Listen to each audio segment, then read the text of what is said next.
Saya Anggani Nuralinda dari Prodi S1 Farmasi Universitas Harapan Bangsa ingin menjelaskan mengenai Acute Management of Brain Injury Patient dan Manajemen Nyeri untuk memenuhi tugas dari mata kuliah Farmakoterapi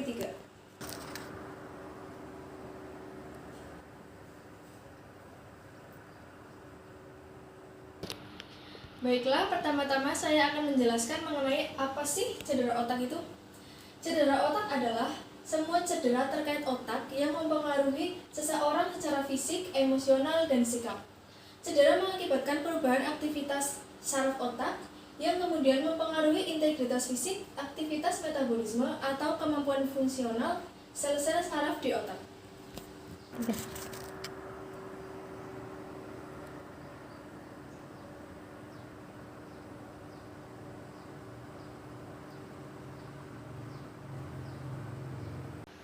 Selanjutnya yaitu epidemiologi dari cedera otak. Epidemiologi cedera otak traumatik tiap negara sangat bervariasi karena kriteria cedera otak traumatik bisa berbeda di tiap fasilitas kesehatan. Di Amerika, angka insiden cedera otak traumatik adalah 579 per 100.000 populasi atau diperkirakan 1,7 juta kasus per tahun. Sedangkan di Indonesia sendiri, data spesifik mengenai insiden cedera otak traumatik masih belum jelas. Namun, prevalensi cedera secara umum cukup tinggi. Untuk etiologinya, cedera otak traumatik dan cedera otak non-traumatik. Untuk cedera otak traumatik, etiologinya yaitu jatuh, kecelakaan bermotor, kekerasan, cedera olahraga, ledakan, dan cedera akibat perkelahian lainnya. Untuk cedera otak non-traumatik, etiologinya yaitu stroke, kekurangan oksigen, tenggelam atau tersendat, tumor, penyakit lain seperti kanker, kemudian kelainan metabolik, dan overdosis obat-obatan.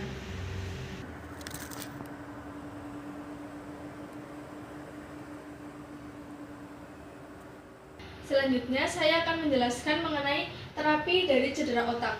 Yang pertama, terapinya adalah menggunakan analgesik. Analgesik dapat digunakan untuk penghilang rasa sakit dan pengatur nyeri. Kemudian kedua, menggunakan anti cemas. Obat anti cemas untuk perasaan takut, ketidakpastian, dan gugup. Kemudian kita juga dapat menggunakan antikoagulan. Antikoagulan itu untuk mencegah pembekuan darah. Selain dari analgesik, anti cemas, antikoagulan, juga kita dapat menggunakan obat antidepresan.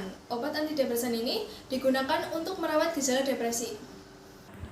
Selanjutnya, kita juga dapat menggunakan obat agen sedatif hipnotis, yaitu untuk menginduksi tidur atau menekan sistem saraf pusat di area respon mental dan fisik, kesadaran, tidur, dan rasa sakit.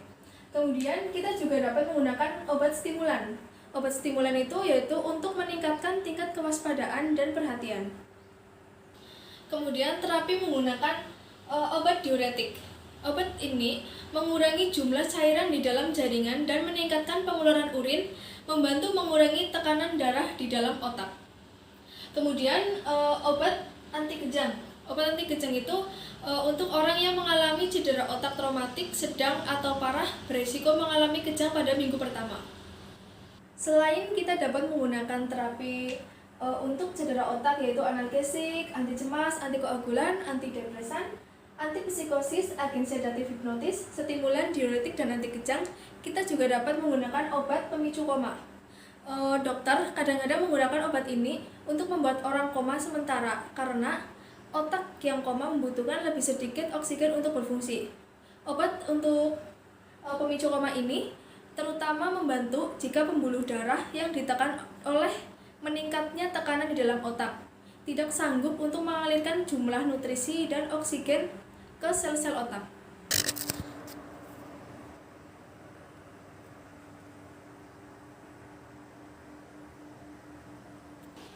Selanjutnya saya akan menjelaskan mengenai patofisiologi dari cedera otak. Patofisiologinya yaitu pertama kali terjadi cedera primer oleh kerusakan mekanis yang dapat berupa tarikan, robekan, atau peregangan pada neuron, akson, sel glia, dan pembuluh darah. Cedera primer sendiri yaitu bersamaan dengan perubahan metabolik dan seluler memicu kaskade biokimia yang menyebabkan gelombang sekunder atau cedera sekunder. Hal ini berlangsung dari menit-menit awal terjadinya proses trauma yang dapat berlangsung berhari-hari hingga berbulan-bulan dan menyebabkan neurodegenerasi dan memperparah cedera primernya. Sedangkan cedera sekunder sendiri itu merupakan penyebab utama meningkatnya tekanan intrakranial pada cedera otak traumatik, di mana terjadi edema pada jaringan otak. Cedera sekunder terjadi pada lokasi cedera dan jaringan di sekelilingnya. Proses cedera sekunder itu terdiri dari eksositas, stres oksidatif, disfungsi mitokondria, gangguan sawar otak, dan inflamasi. Selanjutnya adalah manifestasi klinis.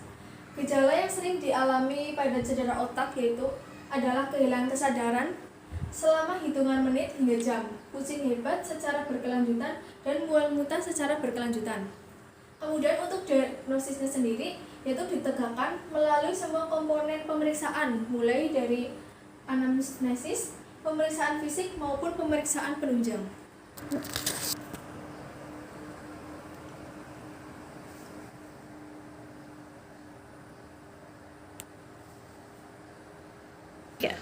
Baiklah, saya akan menjelaskan topik yang kedua atau penyakit yang kedua tentang sistem neurologi, yaitu untuk penyakit manajemen nyeri.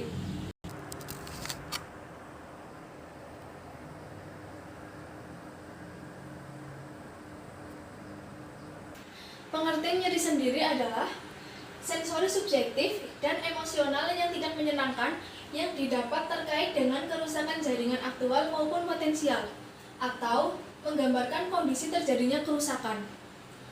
Untuk klasifikasi nyeri sendiri yaitu berdasarkan durasi, yaitu ada nyeri akut dan nyeri kronis. Sedangkan untuk berdasarkan etiologinya, klasifikasi nyeri yaitu nyeri nosiseptif dan nyeri neuropatik.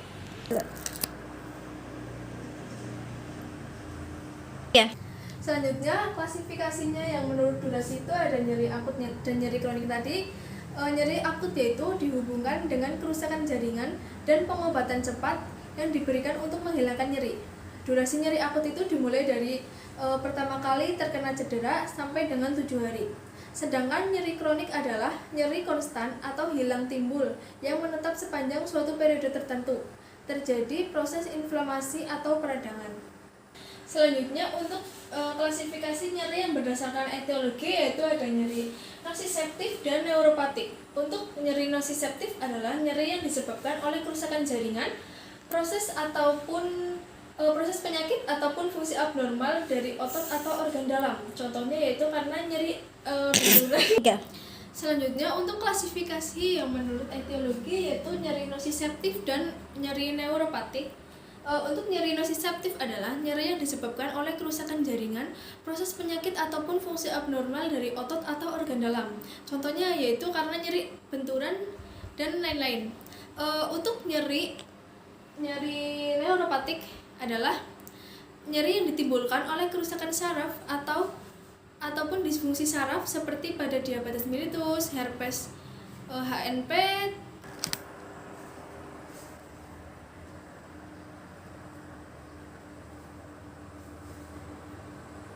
Untuk etiologi dari nyerinya sendiri yaitu karena trauma mekanik, neoplasma yang jinak ataupun ganas, terus peradangan atau inflamasi, gangguan sirkulasi darah, dan kelainan pembuluh darah, terutama psikologis. Untuk selanjutnya yaitu epidemiologi dari nyeri.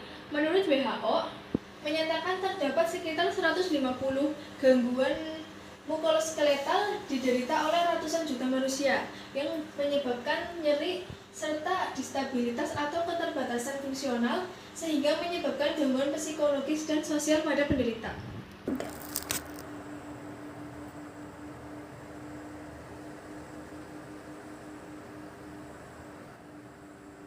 Selanjutnya saya akan menjelaskan mengenai patofisiologi dari nyeri. Nyeri itu awalnya itu ada fase yang dinamakan transduksi. Transduksi yaitu munculnya potensial aksi dari stimulus, yaitu merupakan kerusakan jaringan saraf sensoriknya. Kemudian masuk ke proses transmisi yang mana merupakan penjalanan potensial aksi dari perifer ke sentral. Kemudian masuk ke fase modulasi. Nah, modulasi ini merupakan modulasi potensial aksi dari aferen ke medula spinalis.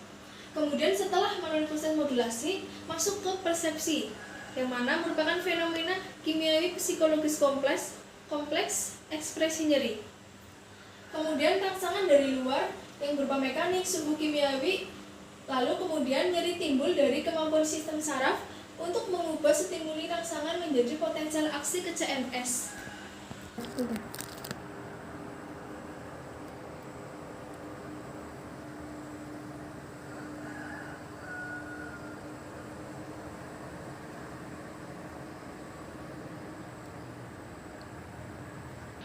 Kemudian untuk farmakoterapinya sendiri untuk nyeri yaitu bisa menggunakan analgesik non opioid, anestesi lokal, opioid kerja lemah, pembelok saraf somatik perifer, kemudian pembelok saraf sistematik spinal, blok spinal, kordotomi atau daerah cervicalis, stimulasi elektrik pada saraf yaitu yang berupa akupuntur, lalu ablasi kelenjar pituitaria, opioid, eksogen dan endogen, analgesik adjuvan psikotropika, general anestesi, lalu hipnosis, dan bisa menggunakan NSAID yang berguna untuk penghambat sintesis prostaglandin.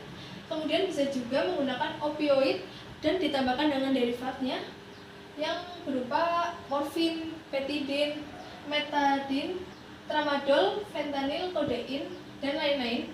Kemudian untuk modulator nyeri berupa opioid, bisa morfin dan derivatnya, kemudian adrenergik, serotonergik, kolinergik, dan gabanergik. Nah, dari terapi tersebut tujuan terapinya yaitu untuk mengurangi rasa nyeri dan meningkatkan fungsi sehingga dapat melakukan kegiatan sehari-hari. Selain dengan obat juga bisa dengan psikoterapi blok saraf.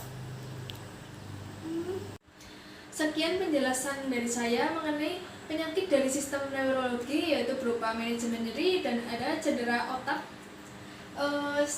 Terima kasih, semoga bermanfaat. Wassalamualaikum warahmatullahi wabarakatuh.